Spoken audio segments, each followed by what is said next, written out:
Arratsalde-on, buenas tardes y muchas gracias por su presencia.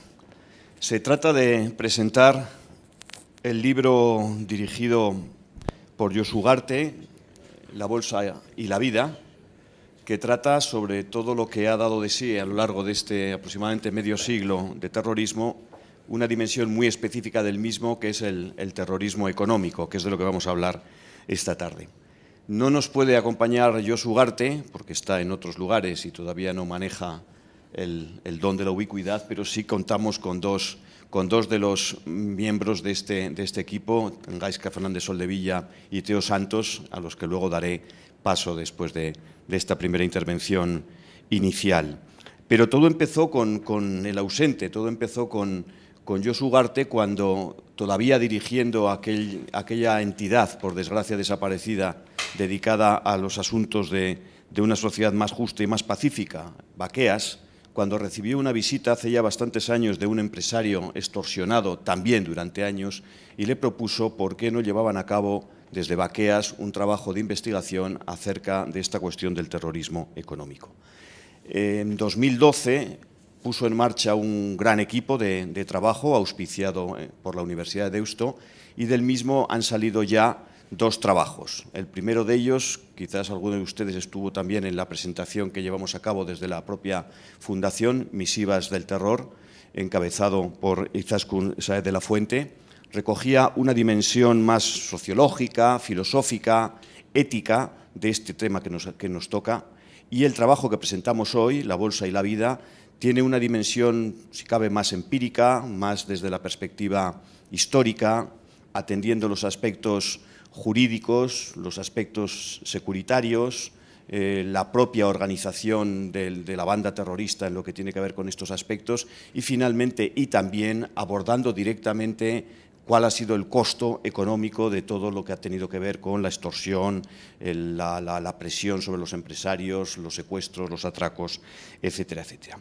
Lo insólito de este libro es que aparezca tan tarde, ¿no? Había un clásico que se podría traducir, si me lo permiten, y se podría decir aquello de chercher l'argent, ¿no?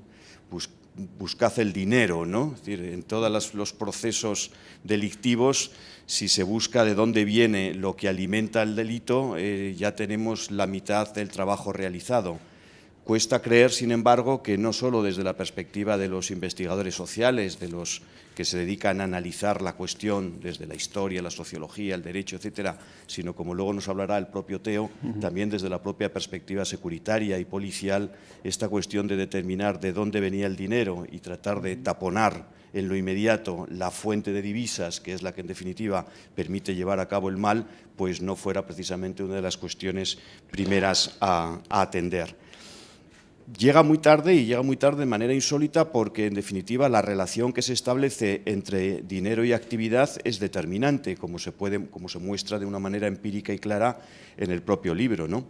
Es el secuestro de Verazadi en el 76, terminado de una manera absolutamente brutal y cruel, la que permite atemorizar a un buen número de empresarios vascos en ese tiempo y de alguna manera está en la trastienda explicativa de por qué los primeros años 80 les llamamos los años de plomo, porque tenían muchos recursos para llevarlo a cabo. Y también es el asesinato en el año 2000 de José María Corta, el que mete el miedo en el cuerpo de nuevo a muchos empresarios y explica en alguna medida, tal y como se expone en el libro, ese repunte de terror y de violencia que vino después del final de la última de las treguas o la anteúltima de las treguas, la que terminó en 1999. Por lo tanto, la relación directa entre economía y capacidad para la acción pues, es palmaria, al punto también de que entre las diversas causas que se esgrimen para explicar el final de ETA, uno de ellos, evidentemente, es su merma en la capacidad para seguir recaudando recursos que le permitieran seguir manteniendo la estructura de presión y de terror. Para abordar esto que les señalo, esta idea principal, pues no se entra directamente en la cuestión económica, sino que de alguna forma se termina en la cuestión económica, porque previamente hay una serie de autores que van desarrollando los preámbulos necesarios, nunca mejor dicho el término necesario, para que entendamos adecuadamente de qué se trata, ¿no? Hay dos primeros textos, el texto de Gaizka Fernández Soldevilla, que hoy nos acompaña, y el texto de Javier Merino, que hablan de los agentes, es decir, hablan del agente terrorista distinguiendo dos dimensiones a modo explicativo, como organización explicativa, ¿no? Por un lado, Gaiska se ocupa de todas las demás, es decir, de todas las diferentes franquicias de ETA, de los comandos autónomos, de grupos menores que surgieron también en el tiempo, ver de alguna forma cómo era la operativa y se remonta hacia atrás, se va incluso a los tiempos del eje entre el primer y el segundo franquismo, incluso del propio exilio, para tratar de escudriñar, de tratar de ver dónde se asentaba algún tipo de legitimación, no ya solo para la violencia, sino para la exacción económica de los empresarios. Es un capítulo realmente interesante. Y Javier Merino, por su parte, se aplica directamente a la organización principal, esa que hemos acabado llamando ETA, que los clásicos decían los milis, ¿no? Y ver un poco cómo se había ido desarrollando toda esa acción. Para señalar ya de entrada o de partida algunas cuestiones importantes, como es el hecho de que aproximadamente el 40% de las acciones que llevaron a cabo las diversas franquicias de ETA y organizaciones terroristas vascas tenían que ver precisamente con este asunto del dinero, es decir, cómo abastecerse en términos económicos, es decir, la presión, la violencia que se ejercía contra intereses económicos, etcétera, tenía que ver no tanto con la dimensión política o con la dimensión, entre comillas, de prestigio, sino con la dimensión de captar recursos para poder seguir manteniendo toda esta maquinaria. Una maquinaria que gastaba muchos recursos, lógicamente, y que en el tercero de los capítulos, Florencio Domínguez, director del Centro Memorial de Víctimas y, sin duda, uno de los grandes expertos en estas cuestiones de la organización terrorista, pues es capaz primero de destriparnos, por decirlo de alguna forma, ¿no? de diseccionarnos en qué consistía toda la compleja trama de terrorismo económico y luego, por supuesto, darnos algunas cifras al respecto, ¿no? Cifras interesantes, pues por ejemplo, cuál era el presupuesto económico de la organización ETA en diferentes momentos, ¿no? El momento más boyante, en el primer lustro de los años 80, en los años de plomo, ETA manejaba como presupuesto anual en torno a 5 y 6 millones de euros. 5 y 6 millones de euros. Y, sin embargo, ya en su momento de inicio definitivo del declive, en torno a 2004, únicamente estaba manejando menos de la mitad, aproximadamente 2 millones de euros, ¿no? Florencio hace una descripción muy pormenorizada y muy dotada de argumentos de este trasunto que llevó desde los atracos, característicos desde mediados de los 60 hasta aproximadamente los 80, en que dejaron de cometerse, al paso a la operación de los secuestros, secuestros que propiciaron hasta cantidades de hasta 100 millones de euros en lo que tuvo que ver con los rescates, para terminar finalmente en aquello que proporcionó todavía muchos más recursos, como es la extorsión económica sobre empresarios y en general sobre profesionales, ¿no? Porque hay que pensar que el número de los extorsionados llegó a alcanzar en determinados momentos la cifra nada menos que de 9.000 personas en el sumatorio, es decir, son cantidades realmente de mucha importancia, ¿no? Era una cuestión, como les digo, realmente compleja, porque estamos hablando de toda una industria del terror, es decir, había que organizar demasiada tramoya, y para hablar de la industria del temor y del terror y de cómo se combatía la misma, tenemos dos capítulos que van a continuación que hablan sobre todo o particularmente de cómo se respondía desde el territorio de la seguridad, es decir, desde el territorio policial, que es el capítulo al que se aplica Teo Santos, y cómo se respondía desde el terreno judicial, que tenía todavía más complicaciones, ¿no? Desde el terreno policial, Teo luego nos ampliará esto que estoy diciendo. Básicamente remite a que hay unas conclusiones como muy palmarias y muy inmediatas. Faltaron demasiadas cosas, ¿no? Faltó una visión, lo que ahora llamaríamos pluridisciplinar, es decir, mirada desde diferentes perspectivas, una visión integral de cómo se atajaba toda esta cuestión. No hubo, también otra palabra que se utiliza mucho, no hubo sinergias. En ocasiones, como señala Teo, había buenos informes, había buenos trabajos de investigación, pero estos no tenían por consecuencia el que se llevara a cabo determinadas acciones contra la banda, ¿no? Hubo también una prevalencia de los aspectos más políticos que que profesionales, que policiales, ¿no? Por lo menos en dos cuestiones relevantes. Una, la que tiene que ver con el hecho de que los responsables de la acción estaban muy determinados por su dimensión política, es decir, por el carácter político de los mismos, y muchas veces se hicieron cosas que tenían más que ver con la rentabilidad política que con la propia rentabilidad, vamos a decirlo así, profesional o técnica o policial de la acción. Y en segundo lugar, porque también se primó una perspectiva, que era la perspectiva del inmediatismo. Era mucho más efectista la detención de un comando que lo que realmente resultaba eficaz, que era desmontar toda una trama del mantenimiento económico de la propia organización, que desde luego era mucho menos representable, pues que sé yo, en una rueda de prensa o en una exposición de todos los artilugios y bártulos que les habían localizado en determinado momento, ¿no?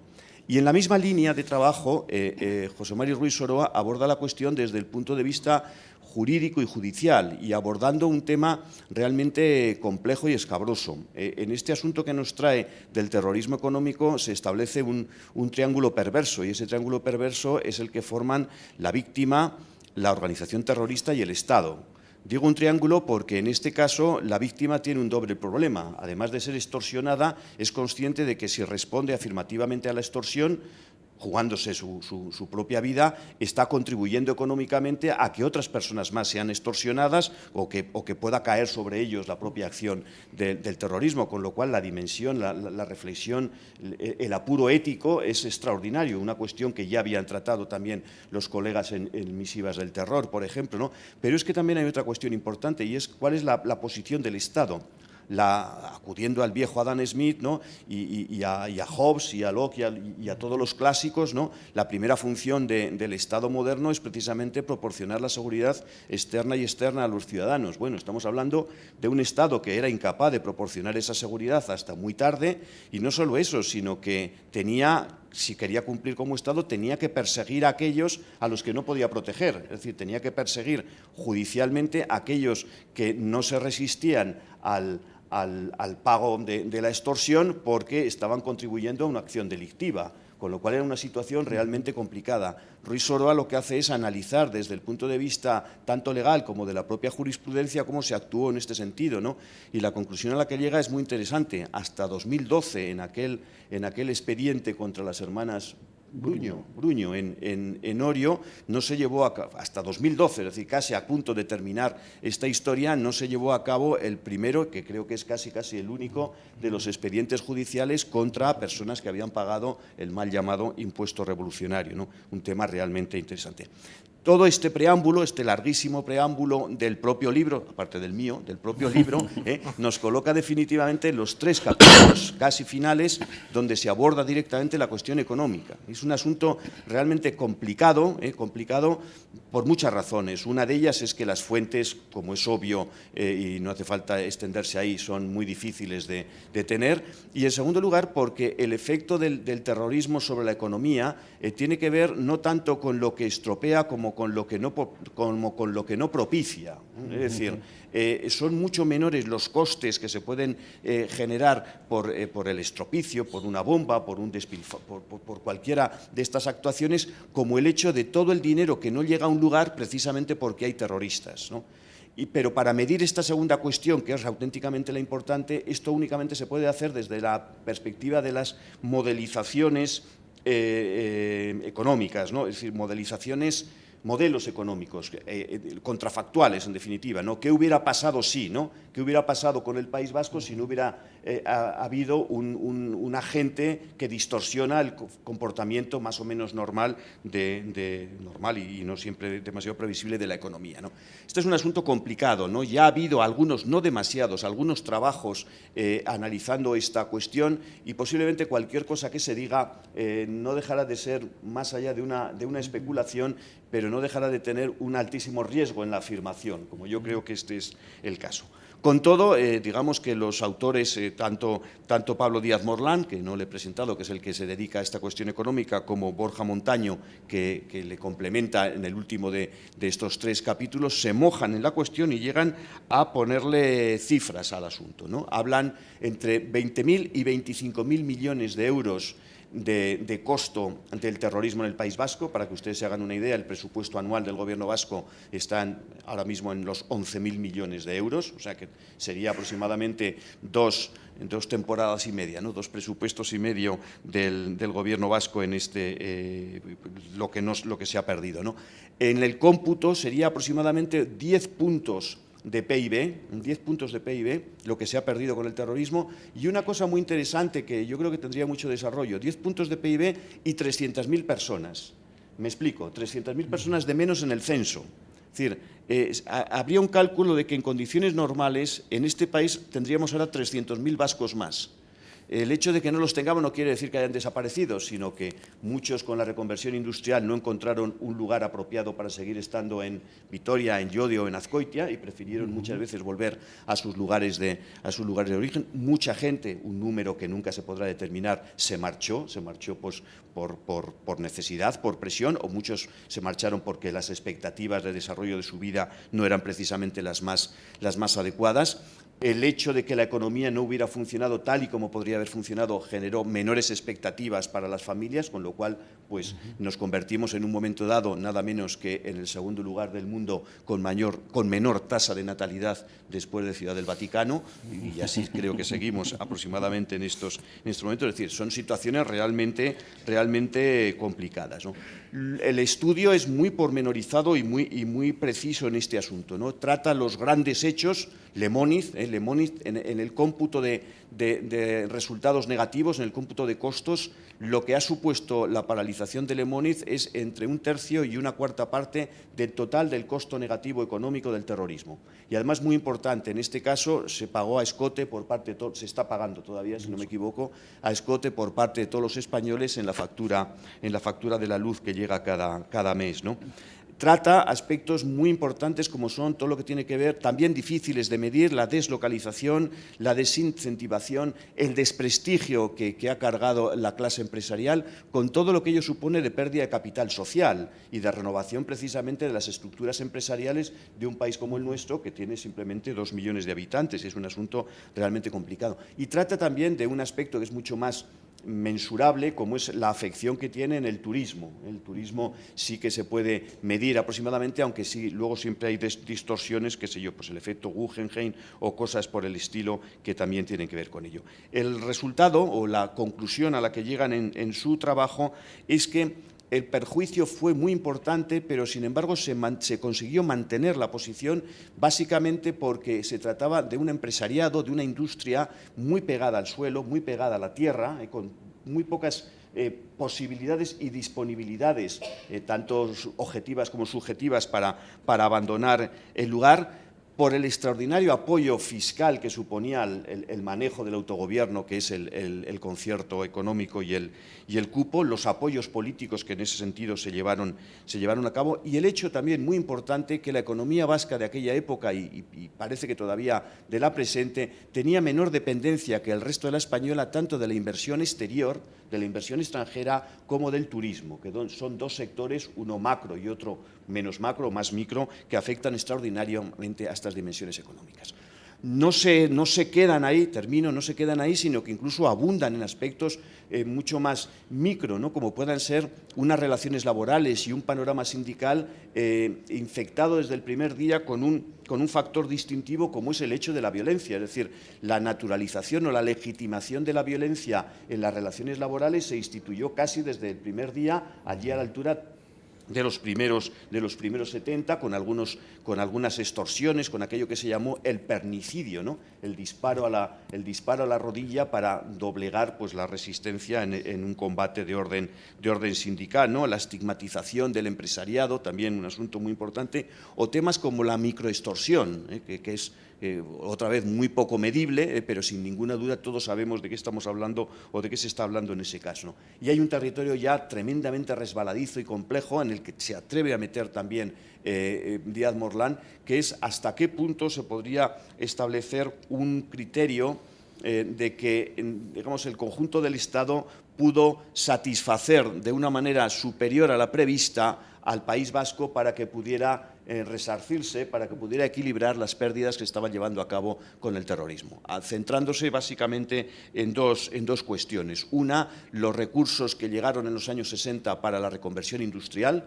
Su conclusión es que no se puede considerar que hubiera, digamos, que el terrorismo operara como moneda de cambio en ese sentido, ¿no? Y en segundo lugar, un tema que también ha dado muchas vueltas, la consideración del concierto económico y la propia evaluación del cupo. Es decir, la pregunta de hasta qué punto se podían establecer cupos al alza para de alguna forma inyectar dinero, algo que se hizo, por ejemplo, en Irlanda del Norte por parte del gobierno británico sin ningún tipo de ambajes. Los anglosajones son siempre mucho más transparentes que nosotros, ¿no? El resultado final y la afirmación a la que llega es que no se puede demostrar esto que se está planteando, ¿no? Termina ese libro con unas conclusiones a cargo del propio Josu Ugarte y con un capítulo precioso también, un epílogo a cargo de Martín Alonso, que hace un recorrido casi poético entre los tres estados que movía el terrorismo, ¿no? Ese estado inicialmente gaseoso, ese aire, esa atmósfera que infundía el miedo, un miedo insoportable, que daba lugar precisamente al estado líquido, a la liquidez del dinero, precisamente, que era el que permitía convertirlo en estado material, en estado sólido, es decir, todas las cosas que se pueden comprar con liquidez, con dinero, para matar, en este caso, ¿no? Y cómo todo aquello devolvía la cuestión, otra vez desde la materialidad a lo líquido, pocas cosas hay tan líquidas como la sangre, y terminaba de nuevo en lo gaseoso, extraordinariamente, con ese sabor que al parecer debe tener el miedo insoportable, que es una suerte de sabor a herrumbre que se te queda aquí, se te queda en la garganta, y que identifica Martín con un término que es nada menos que una cosa que él llama azafrán de Marte, que es un título absolutamente casi medieval, casi de alquimista, pero que yo creo que es realmente precioso para terminar el libro. Como ven ustedes, muchas páginas, pero realmente, si lo he explicado medianamente bien, mucho interés y mucha información lo que viene aquí. Para que podamos hablar un poquito más de este asunto, hoy de los casi ocho autores me parece que son en conjunto, que forman parte del staff del libro, hoy nos acompañan dos, Gaizka Fernández Soldevilla y Teo Santos, muy conocidos, pero los que a pesar de eso voy a presentar, ¿no? Gaizka Fernández Soldevilla es historiador, es colega de profesión, es doctor en Historia Contemporánea por la Universidad del País Vasco, con una tesis doctoral publicada y muy conocida, héroes heterodoxos y traidores, que es la gran historia sobre Euskadi Ezkerra, y con otras obras también harto conocidas, Sangre, votos y manifestaciones, con el colega Raúl López Romo, y su obra última, La voluntad del Gudari, ¿no? En estos momentos, el que es profesor de medias está trabajando como responsable de archivo, investigación y documentación del Centro Memorial de Víctimas del Terrorismo, ¿no? Y Teo Santos, que es policía, es ertzaina, es especialista en investigación policial, tráfico de drogas y maltrato infantil, es miembro de la Asociación Vasca de Victimología y es profesor de sendos másters en la Universidad de Deusto, de drogodependencias, por un lado, y en segundo lugar de políticas públicas y desarrollo territorial, y como hemos citado antes a Josu Ugarte, también miembro histórico de la organización Bakeas durante muchos años, ¿no? Vamos a entrar primero con Gaizka, si os parece, y luego seguimos con Teo, y luego haremos un cruce y pasaremos la palabra al respetable. ¿De acuerdo? Venga, adelante. Pues, buenas tardes a todos. Arratsalde on guztioi. Muchas gracias a la Fundación Fernando Buesa por habernos acogido hoy, y muchas gracias a Antonio por su amable presentación y el resumen tan detallado que ha hecho. Ha hecho una lectura bastante completa de todo el libro y casi nos ha ahorrado la tarea de hablar, pero bueno, ya que nos han traído, habrá que hablar de algo. De comprarlo no, pero vemos que por eso hemos tenido un lector atento, que no está mal. Y muchísimas gracias a todos ustedes por haber venido esta tarde a verme, a mí, a Teo y a Antonio. El libro, como ha contado Antonio, es un libro multidisciplinar, es un libro en el que están juristas, hay policías, hay historiadores, hay periodistas, hay economistas, y la mía y la de Merino, y en gran parte también la de Florencio, son las miradas del historiador. Haciendo un balance, ETA ha matado a unas 850 personas, ha herido a 2.500 personas y a un número indeterminado de exiliados, damnificados económicamente, etcétera, etcétera. De las víctimas mortales de ETA sabemos que hay 33 empresarios, 55 empleados cualificados, es decir, altos directivos, y 50 autónomos. Aproximadamente 140 víctimas mortales de ETA están relacionadas con el mundo de los negocios. También sabemos que el 11,7% de las personas sobre las que el ETA ha hecho seguimientos son empresarios o directivos. Es decir, que hay un porcentaje bastante alto de las víctimas y de la atención de ETA que ha ido hacia el mundo empresarial. Cuando empezamos a investigar este tema, nos preguntamos ¿por qué? ¿No? ¿Por qué ETA se dedica tal nivel de violencia a los empresarios y no a otros colectivos, ¿no? Hay una respuesta y es la ideológica. ETA viene del nacionalismo radical y como hemos descubierto desde Sabino Arana a nuestros días, hay una corriente del nacionalismo que tiene un matiz, digamos, antiindustrialista, anticapitalista, que viene de Sabino Arana, que hereda a Berri, que hereda a Yagui Yagui, luego la dictadura también Egui y otros sectores del exilio, y eso acaba en ETA, es decir, ese desprecio por los empresarios, porque los empresarios son los que traen los inmigrantes, los empresarios se están beneficiando del sistema, está ahí. Otra parte influyente de la ideología de ETA viene del marxismo-leninismo, y todos sabemos lo que significa, ¿no? Hay una lucha de clases, proletariado y alta burguesía, y la burguesía está expoliando el proletariado, eso también está en ETA, pero digamos estas influencias ideológicas en ETA no explican por qué ETA ataca al mundo empresarial. La respuesta, después de nuestra investigación, creemos que es que necesita al empresario para sobrevivir. Es decir, ETA es una gran empresa al final, es una empresa que ha durado 60 años, es decir, una empresa de relativo éxito, considerado la supervivencia, por la que ha pasado mucha gente y que ha tenido que tener muchísimo dinero para pagar a sus liberados, para comprar armamento, pisos francos, viajes, comida. Es decir, hace falta muchísimo dinero y ese dinero lo necesitaba. Cuando empezamos a mirar cómo se financiaba ETA al principio, en su primera década, nos encontramos que ETA era un grupo con un déficit financiero importante, no tenía dinero, apenas tenía dinero. Hay tres métodos por los que se financiaba ETA en los años 60, hasta que empezó a ser rentable, ¿no? La primera era la generosidad de sus militantes. Los etarras tenían que pagar una cuota a ETA.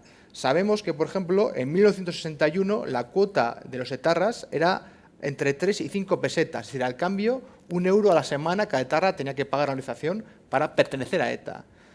También sabemos que desde el exilio, sobre todo de Latinoamérica, de Venezuela, México y Argentina, pero sobre todo desde Venezuela, hay un flujo de dinero a ETA. Un flujo pequeño que es, comparado con el que también recibe el PNV desde Venezuela, muy pequeñito, pero digamos que sí hay ese flujo constante ya también desde principios de los 60, sobre todo desde Venezuela a ETA. Y la tercera son la visita de delegados de ETA que visitan a empresarios nacionalistas. Y esto se hace desde mediados de 60, 63, 64. Es decir, delegados de ETA van a empresarios a priori amigos y les explican quiénes son y que necesitan dinero. Es algo que también hacía el PNV, bueno, hacían más bien EGI, las juventudes del PNV. La diferencia es que en el caso de ETA no estaba muy claro hasta qué punto era voluntario el donativo. Es decir, se pedía donativo, pero aquellos empresarios, algunos empresarios que se negaron a pagar, sus nombres y apellidos aparecían en los boletines de ETA, es decir, que sí había cierto nivel de amenaza. Esta amenaza se cumple y es el primer empresario al que ataca ETA, digamos de alguna manera, en 1964. En 1964, Ramón de la Sota McMahon, es un empresario vinculado al PNV que está exiliado en el País Vasco francés, le raja las ruedas del coche y él denuncia a la policía francesa porque se ha negado a pagar a ETA, ¿no? Y por tanto es el primer empresario que atacan. A ETA le viene fatal porque a raíz de esa denuncia la policía francesa va a entrar en una empresa suya, va a encontrar material inadecuado y va a mover a sus jefes del País Vasco francés a otros departamentos y la propia ETA sale en público para decir que no está extorsionando, que ha habido un malentendido. Ese nivel, esa financiación, estos medios son totalmente insuficientes para ETA y por eso explica, uno de los elementos que explican por qué ETA, el nivel de violencia de ETA en los años 60 es bastante bajo, porque no tienen armas. Literalmente, no hay explosivos, no hay gente tampoco liberada para atacar. Así que en 1965, ETA, cuando decide dar un salto hacia adelante y empezar a emplear niveles de violencia más altos, anuncia públicamente, que es algo que no sé si alguna banda armada ha hecho alguna vez, que es anunciar lo que va a hacer. Y ETA anuncia públicamente que va a empezar a atracar. Y lo dice, literalmente, en sus boletines. Así que decide en el 65 hacer su primer atraco, se lo encarga al Frente Militar que le sonará, dirige Xavier Zumalde, el Cabra, y Xavier Zumalde, el Cabra, les dice que él no puede hacer un atraco ese día, que es entre semana, le toca trabajar, no puede pedir días libres en el trabajo y por tanto que él no puede, que el fin de semana sí, pero entre semana no. Entonces la oficina política de ETA dice, bueno, si Zumalde no puede hacerlo, lo hacemos nosotros. Así que se va el comando de la oficina política a atracar. Son tan chapuceros que de los 4 miembros del comando solo uno se acuerda de llevar la pistola, los demás se la olvidan, y cuando atracan al cobrador del Banco Guipuzcoano, la atracan, en vez de a la vuelta, la atracan a la ida. Es decir, cuando le detienen, lo único que tiene son letras por cobrar, pero no la recaudación. La recaudación de ese primer atraco de ETA son 2,75 pesetas, lo que sería al cambio unos medio euro actual.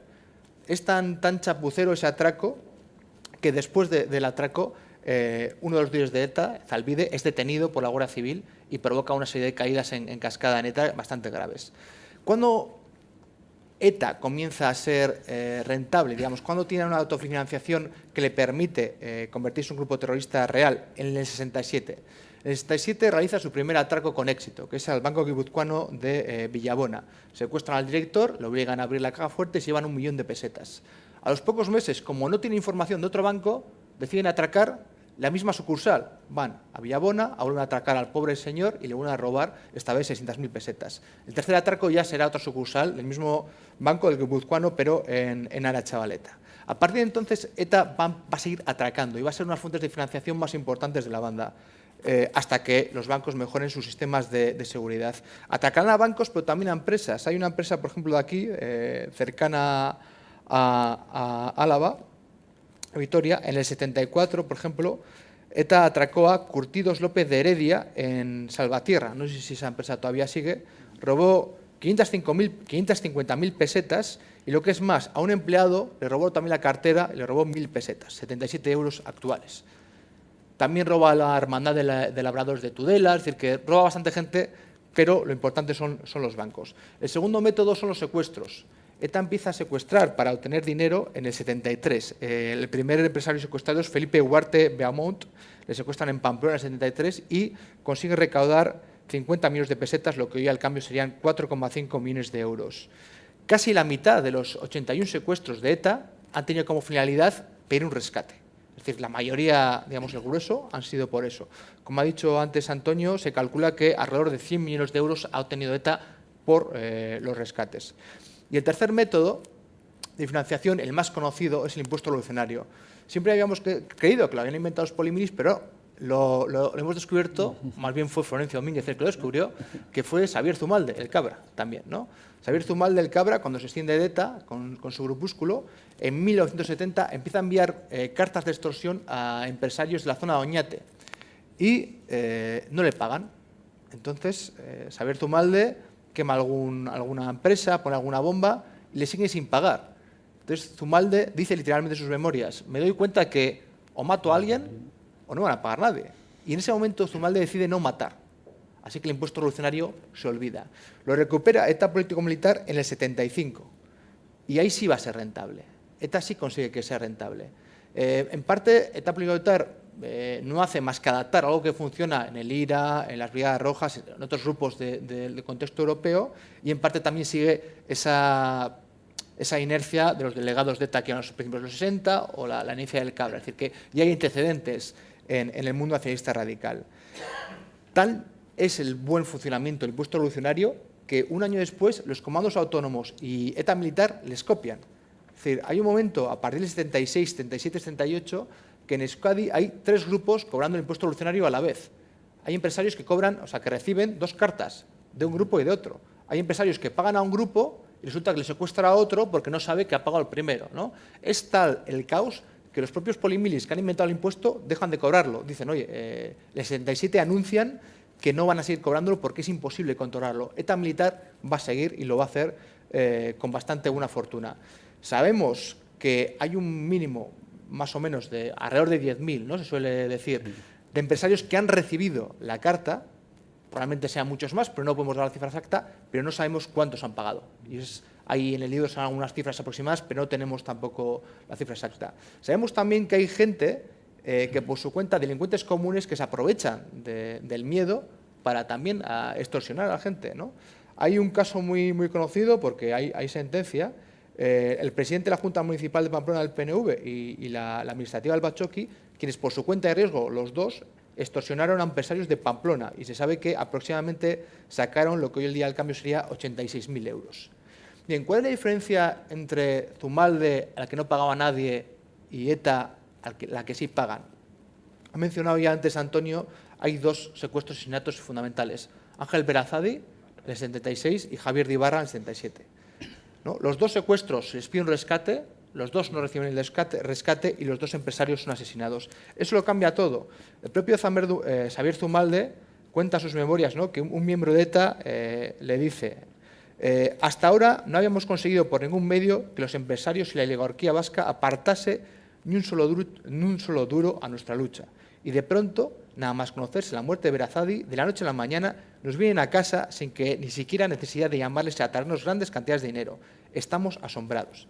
Quizás está exagerando, porque Zumalde exagera bastante, pero sí es cierto que la muerte de Berazadi, de Ibarra y de Legasa el año siguiente, que se me había olvidado, de Legasa en el 78, introduce la amenaza real.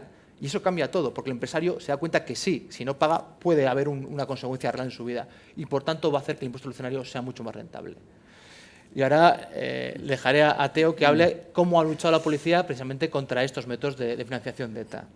Bueno, como estamos en un museo, vamos a utilizar imagen. En ese sentido,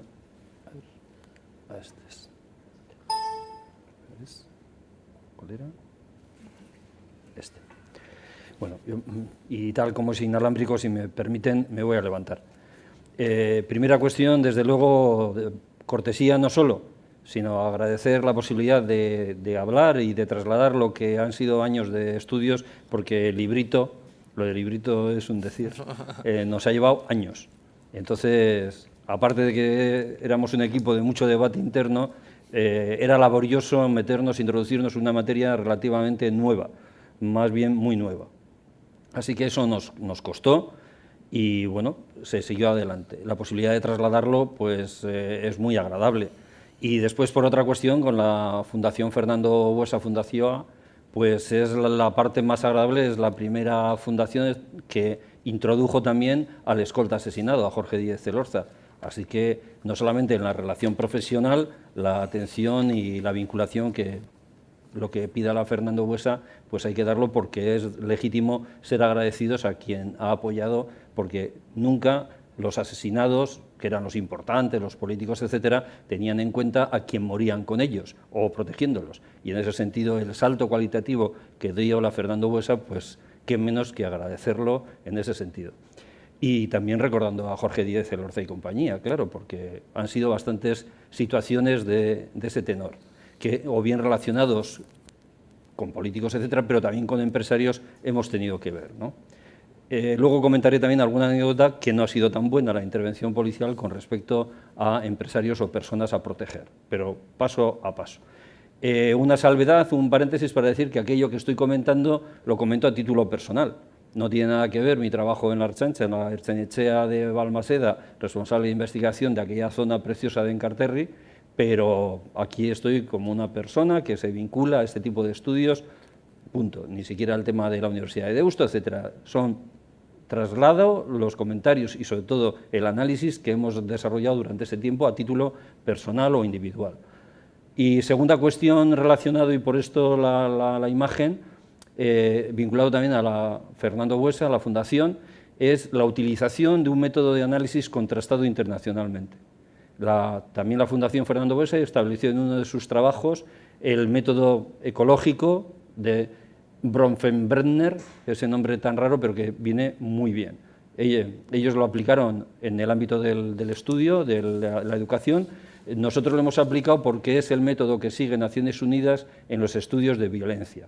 En Naciones Unidas se plantea la violencia como una epidemia, necesita un método para analizarlo y utiliza este método. Este método fue seguido por la Fundación, lo seguimos también en Baqueas, en un estudio del 2009 que también realicé, el miedo social en el País Vasco en relación con el terrorismo, y seguimos este método. ¿Por qué? Porque nos permite hablar en el mundo, nos permite hablar al mundo, nos entendemos en cualquier lugar. Sin embargo, eso, a la hora de trabajarlo, ese ámbito internacional ha tenido muy poco recorrido en el País Vasco. Nos hemos dedicado a estudiar entre nosotros, pero cuanto se ha hecho, pero no a ese vínculo para poder contrastar con otras operaciones internacionales. Por ejemplo, en terrorismo, la RAF, ¿qué hizo el empresariado alemán ante la extorsión por parte del terrorismo de izquierdas? Prácticamente es desconocido. Y hizo cosas muy distintas, su relación, su vinculación con el Estado, en aquel caso en Alemania, muy diferente de la reacción que aquí se realizó a entonces y a posteriori. La reacción del empresariado alemán fue una de vínculo directo y apoyo al Estado, y sin embargo aquí en muchas ocasiones fue sálvese quien pueda. Excepto ya muy tardíamente, en el año 2000, 2001, un equipo de guardias civiles trabajando con la Confederación de Empresarios Navarros, 2001. Entonces, hay mucha historia por descubrir, y esa es la otra parte, es la imagen de una de las exposiciones del Artium del 2016, el fuego en la mirada, es decir, cómo miramos este efecto, este estudio.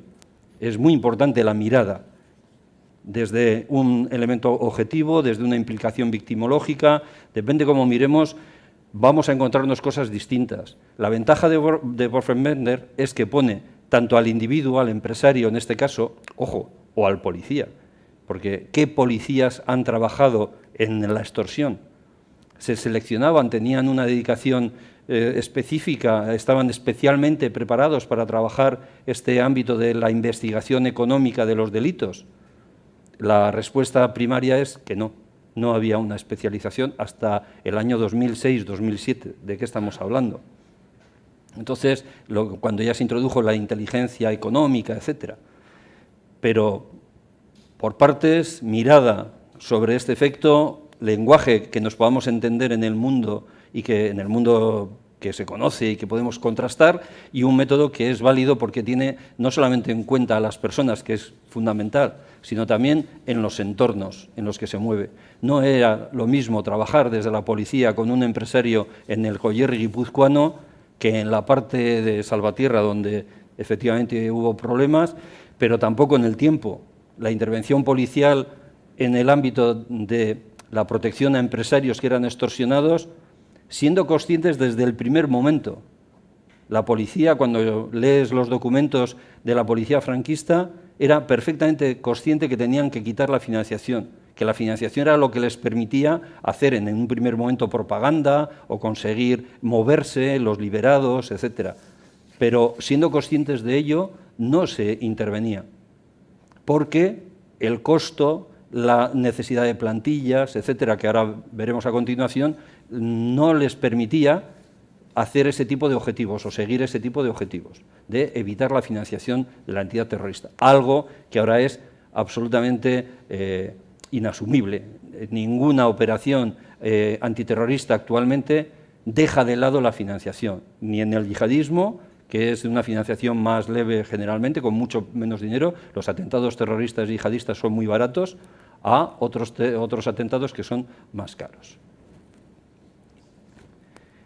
El otro elemento, y detrás también tenemos, es una perspectiva de lo global a lo local. Debemos de entender un ámbito en el cual el ETA no es diferente a otros grupos terroristas y mantiene la presión en el elemento micro del empresario. ¿Cuál es la intervención más directa del terrorista? ¿Cómo contrarrestas desde las políticas de seguridad? Una comunidad más próxima. Aquí no me voy a meter, porque estando Jesús, que indagó sobre el estigma del empresario, la comunidad no era próxima a los empresarios. Y ha tardado muchísimo en evolucionar, en lo poco que ha evolucionado, en apoyar a esos empresarios extorsionados. Eso significa que la atención política de las políticas de seguridad, en definitiva la intervención de las policías, en plural, porque hemos sido varias, era menor. No era una prioridad esa intervención directa. Entonces, ahí también es otra diferencia con el empresario alemán. El empresario alemán ante el terrorismo fue un lobby y se cohesionó y presionó para ser protegidos en una serie de condiciones. Sin embargo, aquí no ha sido así. De hecho, los empresarios navarros tenían una manera de intervenir, los empresarios vascos con FESVAC, cada entidad, Adegi por un lado, los vizcaínos por otro, cada grupito dentro del metal con sus cosas, no ha habido esa cohesión. Ese es el hecho y eso tiene la repercusión de la relación con las policías. Ha habido otras reacciones micro, los escoltas. Había empresarios que podían permitirse el pago de escoltas. Las grandes corporaciones protegían con escoltas a sus directivos y empresarios que podían pagar. Otros ideológicamente decidieron no pagar. Corta era consciente que tenía un peligro, pero él no estaba escoltado y no quería una escolta determinada. Era una manera de pensar. También así hubo otros que lo rechazaron en su momento y otros que quisieron no se les dio. Entonces tenemos desde el ámbito social, desde el ámbito de la seguridad, diferentes posibilidades para intervenir. ¿En qué nos fijábamos a través del estudio prácticamente desde el inicio? Los primeros documentos del CSIC que hemos conseguido, y agradecer a otro historiador, Martín Turrado, que es está ahora jubilado, inspector jefe del Cuerpo Nacional de Policía, un gran historiador que me ha facilitado muchos documentos realmente extraordinarios que están perdidos por ahí y él los tiene. Bueno, el pago a ETA podía ser y era, por una parte, voluntario, que a veces ahí se nos olvida, y el pago era tanto en dinero como en especie. Es decir, había dinero, pero también era contratados. Yo no te doy dinero directamente, pero contrato personas que es de tu entorno izquierda, Berchale, Ribatasuna de la época. O a veces se pagaba, sorprendía ver en Egin determinada publicidad de empresas que no tenían nada que ver con ese ámbito. Se pagaba a través de la publicidad. Yo te contrato publicidad en tu periódico y esa es la contraprestación de la extorsión. O porque quiero pagarlo, porque considero que estáis en el buen camino, o por determinados intereses de que expulsados determinados capitalistas, los capitalistas medios nos vamos a quedar con el pastel. Había diferentes jugadas para ese pago voluntario que existió. Esto policialmente era más complicado, porque el que paga voluntariamente no está dispuesto a tener ninguna relación con las policías. Por lo tanto, es más difícil de investigar ese pago que no otros. El pago compelido, la extorsión, cuando se pretende, tenía tres métodos. Las cartas, la extorsión que es conocida y que desarrollamos, el secuestro, que fue lo más lucrativo y muy complicado policialmente de seguir. Las cartas tienen una investigación más factible, el secuestro era mucho más complicado, porque además se jugaban las presiones a esa persona que está secuestrada, que legítimamente pretende salvar su vida. Tú debes de impedirlo. Ahí es famoso el tema de Revilla, cuando la policía interceptó más de 2 veces los intentos de pagos de la familia de Revilla para el rescate de su secuestro, y eso alargó el secuestro. Eso políticamente tiene tensiones en políticas de seguridad, porque contra más tiempo esté secuestrado una persona, mayor cuestionamiento al gobierno de turno y a la policía o a las policías que intervienen. Si el secuestro es muy rápido, el éxito policial y el reconocimiento institucional es mayor. ¿Cuál es el mayor éxito que se puede decir en este caso de los secuestros? Pues es muy vitoriano. Fue el caso de Aguinagalde.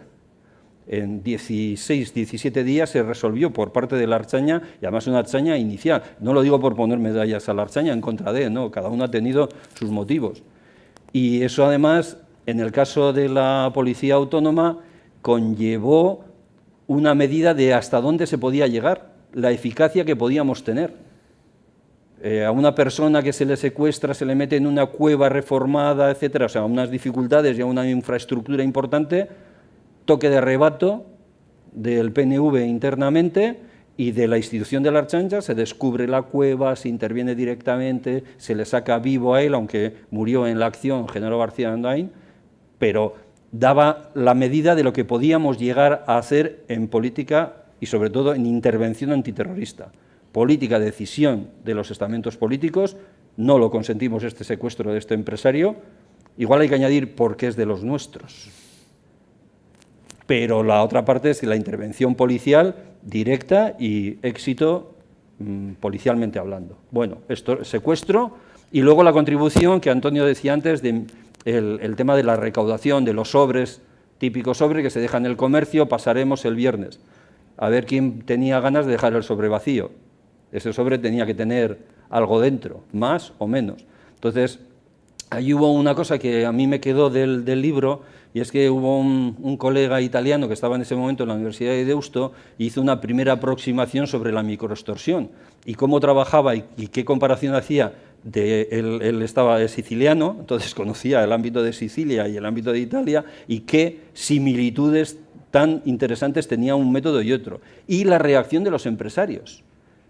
Cómo se habían unido algunos empresarios, en este caso sicilianos, contra el pizzu, contra la microextorsión, y aquí, sin embargo, esto no había funcionado, con comerciantes contra la mafia allí, y sin embargo aquí no hubo movimientos organizados de comerciantes contra las campañas inasumibles, inaceptables o lo que fuese. Y aquí también se pagaba en dinero y en especie. De hecho, algunas investigaciones judicializadas, pero no llegadas a sentencia, recordarán el tema de los cocineros vascos que fueron investigados como participantes y donantes en extorsión. Algunos de ellos no eran dinero, algunos de ellos habían contratado determinado personal, algunos de ellos habían cedido locales bajo precio a entidades, porque ETA no solamente pagaba a los pistoleros, ETA en ese compendio, en ese complejo, necesitaba dinero para los presos, dinero para determinados elementos culturales, euskéricos, etcétera, necesitaba también dinero para determinadas representaciones, no solamente para los pistoleros. Y en ese sentido el pago, ese dinero también podía ser en especie, alquileres, producción bajo costo, etcétera. ¿Cuál era la línea? Voy resumiendo casi a uña, lo siento, pero si no es que para luego contrastar al menos algo. Entonces, el primer elemento, las líneas de la extorsión desde la perspectiva policial, lo primero que nos interesa es quién pasaba información a ETA.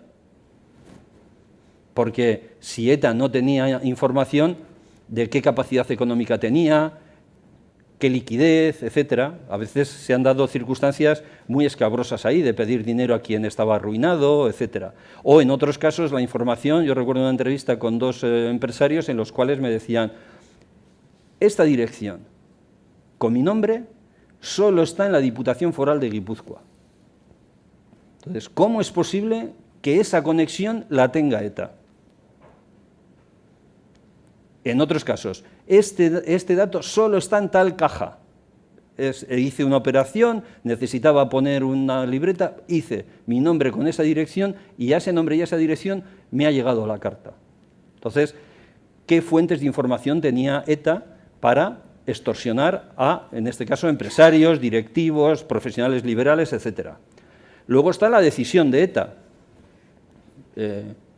Lo hemos comentado. No siempre se decidió extorsionar. Había saltos cualitativos. ¿Por qué unas cantidades y no otras? ¿Por qué más? ¿Por qué menos? ¿Por qué a este? ¿Por qué al otro? Esas decisiones. La emisión de la primera carta. A la llegada de la primera carta, todavía como investigador me sorprende que haya cartas por ahí de ETA cuyos originales están en manos privadas, están en manos de los propios empresarios extorsionados. Es una prueba de convicción. Es una evidencia del delito. Esa carta tiene que estar en manos judiciales, ya no solamente policiales, sino judiciales, y la gente tiene esa carta. ¿Por qué no se coge esa carta? Para investigar el papel, investigar las huellas que pueda tener. Entonces, había un cierto limbo para, siendo delito como lo era, no se investigaba tan a fondo como debiese, vamos, de manual en ese sentido. Pero, bueno, esta primera carta, si el empresario afectado decidía pagar, él sí, los contactos. En un primer momento los contactos eran muy evidentes, el santuario francés, seminarios, sacerdotes que recogían la recaudación, todas esas cosas hemos ido averiguando y de ello hablamos también en el libro, en algunos de los puntos. En todo caso eran contactos de ese entorno en el cuales facilitaban el cobro. Un acuerdo directo, pago. Pero a veces había que negociar. Y en este ámbito de negociación establecían los intermediarios. Algunos de los intermediarios después fueron asesinados por ETA, o bien porque se decían que se quedaban con dinero, en esos juicios sumarísimos que decían, se ha quedado con dinero, asesinado, o decían que eran chivatos también de la policía. Lógicamente, las policías investigábamos a las personas intermediarias.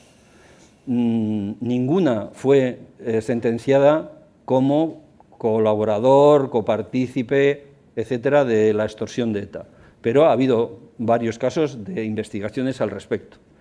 Generalmente en la primera carta ETA no daba el siguiente paso. Era una primera carta combinatoria, a la segunda ya era una amenaza mayor, que solía llegar además por otras vías familiares. Es decir, se trataba de mandar esa carta de extorsión ya no al empresario que había decidido no pagar, sino a través de la mujer, a través de un cuñado, a través de un hermano. La carta le llegaba al hermano diciendo que ese empresario tenía que pagar y si no, que se tuviese las consecuencias. Imagínense, en el ámbito que estábamos antes de análisis, en el modelo ecológico, ya se amplía y desde luego la investigación policial ya no solo es en el empresario, sino también entra en el entorno familiar. Y así, segunda, tercera, cuarta, conocemos hasta 5 cartas a través de un código. Las cartas en la época, a partir del 2000, llevaban un código alfanumérico. Y ese código alfanumérico les permitía controlar, precisamente para evitar el descontrol que existía antes, de a qué territorio iba, quién era la persona encargada de gestionar ese cobro. Era un código muy concreto, que costó descubrirle y se descubrió. Por cierto, por un Ertzaina, un amigo personal, de licenciado en Económicas, que dándole al buru lo consiguió descubrir. Bueno, tercera más cartas. Cuando no pagaba, y ya estábamos en ese momento de extorsión, se concretaba como objetivo de atentado. Y ese objetivo de atentado podía tener 2 elementos, a él o a ella como persona, que ha habido también alguna empresaria amenazada, a él o a ella personalmente, o a sus intereses industriales. Eso policialmente es muy complicado. ¿Por qué? Porque te diversifica los objetivos a proteger. No solamente tienes que proteger a la persona o controlar quién le sigue o controlar si va a pagar para que no pague, sino que todo su entorno también. De tal manera que los objetivos son tan múltiples y es tal cantidad, si hablamos en esos años de 10.000, en este país hemos llegado a estar hasta 900 y pico, casi 1.000 personas escoltadas, para una población de 2.200.000, entendiendo solo Euskadi. En Navarra, si incluimos un poco más, pues sumamos. Eso es un costo y un esfuerzo enorme, no solamente económico, sino en este caso de política de seguridad y de control policial. Así que en ese sentido, controlar a todos esos empresarios que fueron extorsionados, más sus ámbitos de relación empresarial y familiar, pues es muy complicado. De hecho, la víctima que propicia este estudio, la presión no era tanto en su empresa, sino en su entorno vivencial. Los pájaros muertos en el felpudo, la presión en el vecindario, no es solo es el pistolero que está detrás. Hay mucha más sobre el elemento de la extorsión. Y ya más rápido, este es un esquema sencillo de cómo se perseguía o cómo se actuaba policialmente ante la extorsión desde ETA. En el año 1970, parte ya de la última época del franquismo. En la dictadura parecería fácil decir, no, la dictadura era lo que el dictador decía, o su presidente de gobierno, vicepresidente, y ahí se hacía todo.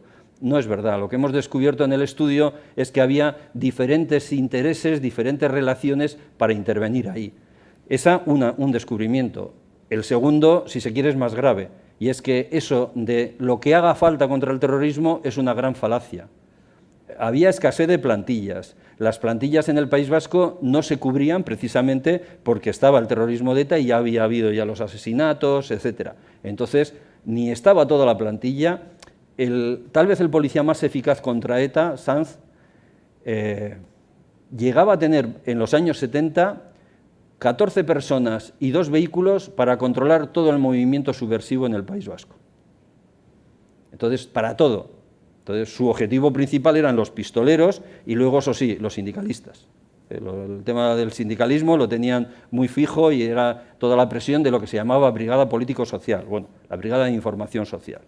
La estructura conllevaba que el Ministerio de Gobernación, que era el más fuerte, con la dirección de la Guardia Civil y la dirección de Seguridad, entonces esta era la Policía Armada y la Brigada Brigada de Información Social, la político-social que se conocía. Y aquí había algo que se ha mantenido en el tiempo y es la tensión entre las jefaturas centrales, jefatura de información, y el despliegue territorial. En el caso de la Guardia Civil, pues los puestos, las líneas, entonces, esa tensión se mantenía. Lo mismo en la Dirección General de Seguridad con la Brigada Central y el despliegue territorial. Y a su vez el tema de la figura de los gobernadores. En ese sentido, que comentaba Antonio, de tensiones entre lo que decía la parte política, en este caso gobernadores fundamentalmente, gobernadores civiles, muchos de ellos en aquella época todavía militares, con una mentalidad determinada de ocupación del territorio, de no ceder para que no se plantee como victoria del terrorismo, etcétera, que luego, y esta es una parte de historia que aquí tenemos, que hay muy pocos casos de investigación histórica sobre los gobernadores civiles. Y hay documentación al respecto para poder sacar muchas más cosas. Bueno, es una parte de lo que ocurre en el capítulo. En mi capítulo decidí presentar muchas cosas, presentar muchas líneas, dejar flecos, más que adentrarme en un punto concreto que hubiera sido posible, ¿no? En una atención directa o investigaciones policiales, sino ver un panorama. Figura de los gobernadores civiles, que luego tiene, no una relación directa, por favor, que no son, pero sí la decisión de los políticos. En nuestro caso, los consejeros de Interior, viceconsejeros de Seguridad, los secretarios de Estado, ya en la época democrática, las decisiones que tomaban con respecto a la extorsión. ¿Cómo la tomaban? ¿Por qué se decidían unas cosas? ¿Por qué no se apoyaban plantillas? ¿Por qué no se daban presupuestos para generar determinadas investigaciones? ¿Por qué se daban investigaciones al Cuerpo Nacional de Policía en una época determinada, con Juan Alberto Veloc, por ejemplo, y sin embargo después, con mayor oreja, se facilita más a la Guardia Civil? Entonces hay sus tensiones, no todo camina fácil. Y a su vez hay otros ministerios de esta época franquista todavía, los militares, por supuesto, asuntos exteriores, justicia, información y turismo tenía su propia sección de información y inteligencia, bueno, ahora llamaríamos inteligencia, información de entonces, y también estaban los intereses sobre empresarios. Y el SECEZ, que era los servicios de información militar. Ya en una parte ya muy avanzada, hemos dado un salto de 35 años nada más y nada menos, en el 2005 el sistema policial de extorsión ante ETA, tenemos la parte estatal, con el Centro Nacional Antiterrorista, CNI ya, el Centro Nacional de Inteligencia, Cuerpo Nacional de Policía, Guardia Civil, con los mismos problemas. Brigada Central por un lado, Jefaturas Superiores Territorial, Despliegue Territorial por otro. La Guardia Civil también, con la Jefatura de Información y el Despliegue Territorial. En la Ertzaintza ocurría otro tanto ya de lo mismo y ya éramos un cuerpo nuevo, pero la unidad de información y análisis, que era la unidad antiterrorista, tenía sus criterios y tenía su manera de funcionamiento. De hecho, contra la extorsión de ETA fueron los dos primeros éxitos más sonados, no solamente el caso Aguinagalde, sino después, en 1992 y 93, los casos de Iruriguchi y Operación EASO, que recordarán tal vez por las imágenes en televisión, en las cuales en un parking donostiarra se ve cómo los etarras negocian con el empresario que intenta salir. Ese fue una operación de la Ertzaintza que se desbarató una parte muy importante del equipo de recaudación en Guipúzcoa por parte de ETA, por parte de la extorsión. Cierto que el mantenimiento de esas imágenes en televisión, habiendo solicitado a la familia del empresario que no se emitiesen esas imágenes, porque ya les había llegado que si seguía iban a por él, y de hecho le asesinaron. 6 años más tarde asesinaron a ese empresario y en estas justificaciones que daba ETA dicen que fue por aquello. Le acusaban de chivato y de colaborar con, en este caso, la Ertzaintza para desmontar su aparato de extorsión, cosa que no fue así. ¿Qué indica también esas dos operaciones? De la capacidad policial para intervenir en los casos de extorsión. Éramos capaces, si nos dedicábamos a ello, con el tiempo correspondiente. Aquellas operaciones llevaron año y pico, 2 años, el llevarlo a cabo, desde que te enteras cómo funciona, qué hacen, qué noticias, conseguir evidencias, demostraciones, etcétera. El ámbito de la justicia, en su diferenciación de fiscalía y juzgados de instrucción centrales, o las delegaciones del Gobierno, ya era el delegado del Gobierno o los subdelegados a veces los que recibían a los empresarios con su carta, que iban a la delegación del Gobierno y le decían, tengo un problema, me ha llegado esta carta, ¿qué hacemos? La manera de tratar los delegados y subdelegados, igual que los consejeros y los viceconsejeros, o incluso hasta el Endacari, porque había empresarios que iban al Endacari y le decían, me ha llegado esta carta, ¿qué hago? Entonces, ¿qué respuesta se le daba? ¿Cómo se le trataba? ¿Qué argumentos se utilizaban para ello? Bueno, hay dos saltos cualitativos que en un flash los comento. Uno es un vídeo que se les daba por parte de la Ertzaintza a los empresarios, que era una buena intención. Es decir, tú eres una persona que ahora estás perseguido por ETA, mira lo que puede suceder y cómo te puedes proteger, de autoprotección. Pero, en realidad, muchos empresarios luego nos enteramos que le llamaban el vídeo de los muertos, porque en el vídeo acababan matando a todos los perseguidos. La intención era para que se diesen cuenta de hasta dónde se podía llegar, pero psicológicamente es demoledor, victimológicamente no tiene un pase. No se le puede dar un vídeo a una persona que está amenazada en el cual se acaba matando. Bueno, pero había esa posibilidad. Y luego está el equipo de guardias civiles, que a partir del año 2000-2001 trabajan con la Confederación de Empresarios de Navarra, en el cual cada vez que un empresario recibía una carta en Navarra, acudía a la Confederación llamaba a los guardias civiles y todas las veces personalmente se le explicaba al empresario qué era lo que ocurría, qué medidas iban a tomar, etc. Y ahí en Navarra se dejó prácticamente de pagar, en la parte grande. Siempre cabe el pago voluntario que hablábamos antes, sobre todo de determinadas partes de Navarra muy cercanas, muy próximas, bajo mucha presión de ETA. Conclusiones, porque si no nos podemos alargar y es importante escucharnos. El desarreglo, que es una de las imágenes, las dos son dos obras que han estado en Artium, una está y la otra estuvo en el 16. La conclusión sobre el operativo policial es que había desarreglos entre policías. No, el mito de la coordinación que salía también en esa imagen del 2005 es más una palabra que una realidad. Ni siquiera hoy en día para otros fenómenos lo que se llama colaboración o coordinación, ahora en el Centro de Inteligencia contra el Terrorismo y el Crimen Organizado, el CITCO, las cosas tienen sus tensiones.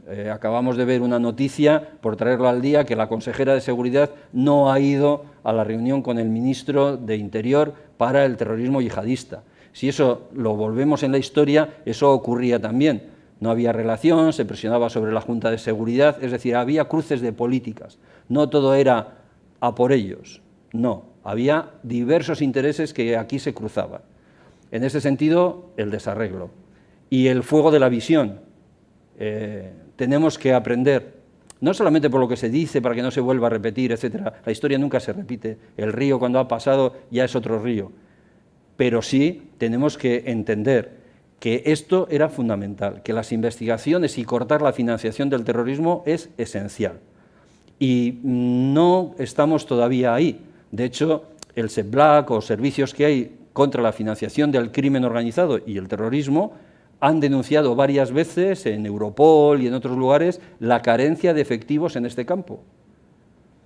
Por otra parte, la formación necesaria para intervenir. Según un caso de extorsión, no era fácil seguir el dinero. Parte de economía, entidades financieras. De hecho, una de las investigaciones más interesantes del año 2006, que dirigió, por cierto, bien Baltasar Garzón, fue hasta que se encontraron con las entidades financieras de blanqueo de dinero. Y ahí aparecieron ya nombres de entidades muy importantes que manejaban ese dinero. La verdad es que manejaban dinero de fraude fiscal, manejaban dinero de contrabando, de prostitución y de terrorismo. Y ahí nos queda un gran elemento que ponemos también en el libro, pero que no nos cansamos de repetir. ETA es, porque todavía existe, una organización criminal que tiene una serie de efectivos económicos, terrenos, viviendas, automóviles, dinero en efectivo. Eso lo tiene hoy en día y esos son bienes ilícitamente obtenidos y esos bienes habría que recuperarlos y luego o al fondo común o para el fondo de las víctimas o lo que fuese, pero hoy en día una organización criminal como ETA sigue teniendo bienes obtenidos ilícitamente a través de la extorsión y esto no se está investigando. Gracias.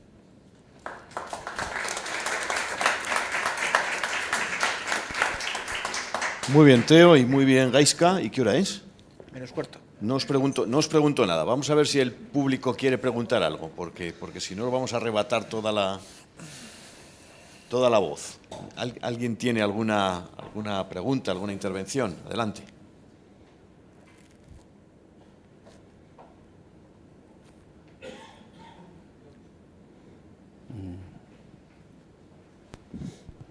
Buenas tardes. Una pregunta para quien quiera, pero creo que más fundamentalmente supongo que para Teo. Le hago una pregunta. Yo soy de los preocupados, como tanta gente en este país, en el País Vasco, también en el resto de España, por que se ha tardado demasiado en acabar con ETA. No, hay muchas teorías, hay muchos datos, ustedes como historiadores lo están sacando, pero en el tema como nos ocupa hoy es la empresa, a mí me ha preocupado algo que ya sabe, pero que usted lo ha dicho, aunque no ha incidido mucho, pero es que ha habido algún secuestro que ha sido más sentido por el poder político, sin duda por el nacionalismo. Me preocupa los cargos políticos que han tenido ustedes, como China, que sin duda han sido muchos de ellos, cuando no difusos. Ahora mismo, ayer escuché a un mando de ustedes, el que no vamos a criminalizar a los de R Norte. ¿Cómo no? Son unos criminales. Por cierto, les anuncio que han sido apuñalados 2 agentes de la seguridad en San Mamés hace una hora. Bien. Entonces, vivimos en un ambiente que me preocupa desde el buenismo que se hace padecer a la policía, y la pregunta es, ¿cuánto tiempo cree usted que hemos podido perder en darle la puntilla a ETA, cuando ETA ya era un negocio, además una panda de calidad intelectual ínfima, unos delincuentes que vivían ya solamente de la extorsión más cutre? Y a mí me parece, por lo que leo, ustedes cuentan, y por lo que he intuido, que la puntilla se podía haber dado mucho antes, porque me parece que ha habido poder político no excesivamente ocupado en dar esa puntilla, no digamos cuando se detecta, y usted también lo ha dicho, que ha habido un fraccionamiento, una atomización de la responsabilidad por parte de las policías. Y no sé, también hago una segunda pregunta, creo que más del 90% de los etarras que están en las cárceles se ha debido a la Guardia Civil y no a la Ertzaintza. Quería saber si eso es verdad. Bueno, la mayoría de los etarras detenidos están por Guardia Civil y Cuerpo Nacional de Policía, porque últimamente estamos asistiendo también a un cierto protagonismo de la Guardia Civil, merecido porque se lo curran, me permiten la expresión, pero también el Cuerpo Nacional de Policía. Hay que plantearse por qué este desplazamiento del Cuerpo Nacional de Policía actual. Ya les he dicho antes que a lo largo de la historia se ven movimientos en los cuales una entidad, una institución u otra ha tenido mayor o menor protagonismo dependiendo de las tendencias que se marcaban políticamente. En ese sentido, los que están en las cárceles corresponden a unos y otros, sobre todo estatales. Ciertamente de la Ertzaintza en las últimas épocas no, pero no de manera colaborativa o por un entente, etcétera, sino por una estrategia. Se planteó desde el Gobierno vasco a partir de los años 90, en la tregua 95-96, y sobre todo como reacción al asesinato de Miguel Ángel Blanco y lo que eso podía llevarse y arrastrar, se llevó a otra estrategia, que es la estrategia de la contención. Yo le he puesto ese nombre como concepto, en el cual no es, por utilizar la palabra combate, que a mí no me gusta, porque eso es militarizar algo que es un crimen civil. En ese sentido es la estrategia de ir contra ETA con todo, se acabó. En los años, a mediados de los 90, en el País Vasco no ocurrió, especialmente en el ámbito del Gobierno vasco. Los datos son clarísimos. Entonces, los informes de la violencia de Vasco Press se observan años 98, 97, que el Ertzaintza, ya con 8.000 efectivos, no detuvimos a nadie de ETA, a nadie. Con una unidad especial de más de 200 agentes, unidad especial antiterrorista, 0 detenciones en varios años. Entonces, ese es el ejemplo de que se optó. Es discutible, y eso podríamos entrar, si eso era mejor o peor, si el campo de aterrizaje debía de ser o no. Bueno, y la otra parte es el pacto de Lizarra-Garazi. Se escribió negro sobre blanco cuál era la intervención de unos y el cambio de otros, pero estamos asistiendo a veces a imágenes curiosas sin una respuesta, a mi modo de ver, parlamentaria debida, que es, entregan las pistolas los de ETA, bueno, en fin, la pantomima aquella que hicieron, que luego faltan, que no sé qué, y a los ertzainas se nos prohíbe llevar pistola fuera de servicio. Ese es un paradigma del cambio por cambio. Como hay que desmilitarizar la situación, paradigma de los pensadores que están ahí en este elemento del conflicto, la teoría del conflicto, pues ya que unos han entregado unas pistolas, pues les quitamos las pistolas a los otros. Entonces, hay una serie de tendencias internas que modifican. Pero ojo, en el Estado ocurrió. La última época de Juan Alberto Beló como ministro, con Pérez Esquivel llevando la carta a ver si llegábamos a un acuerdo por todos los lados, Roma incluido. Claro, si tú estás a una, no estás a la otra, porque hay un cierto jugueteo. Y igual con otros momentos de otro, ¿eh? O sea, que ha habido negociaciones, ha habido relaciones que, bueno, pues han tenido esa distorsión en el tiempo, eso alarga en el tiempo. Y con respecto a la extorsión, lo que conllevaba es que ETA necesitaba seguir financiándose en esos temas, porque necesitaba seguir manteniéndose o reorganizándose en los años 99 para la ofensiva del 2000, etcétera. Entonces, bueno, hay muchos juegos en esta situación compleja que a lo largo del tiempo se irá esclareciendo, porque afortunadamente documentación todavía hay, se ha destruido mucha, ¿eh?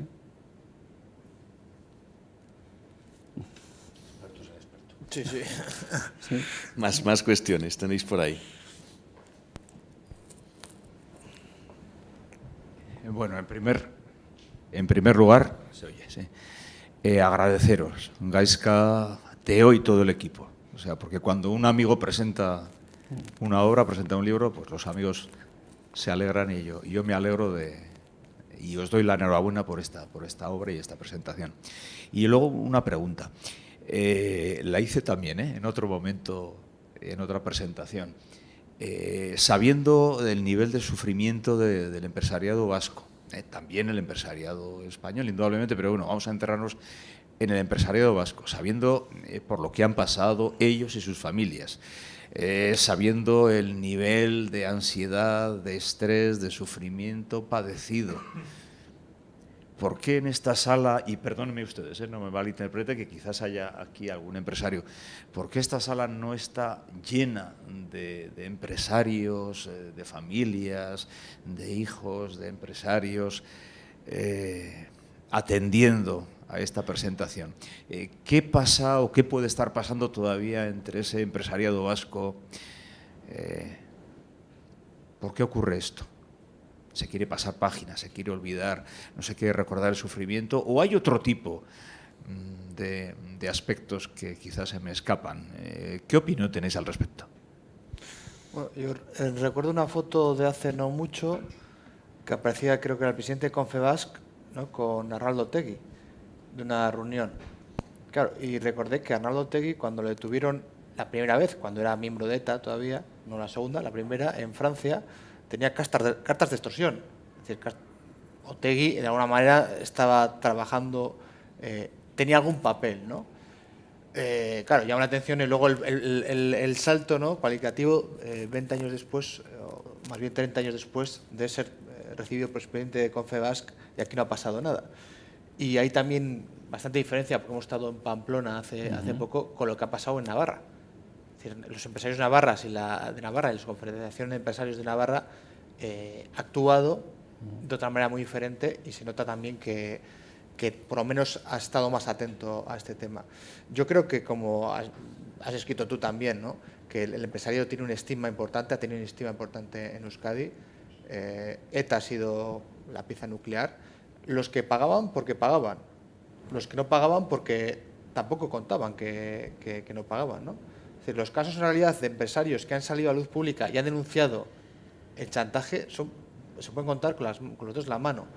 El primero fue vitoriano, fue Fournier, el de la empresa de la baraja de Naipes.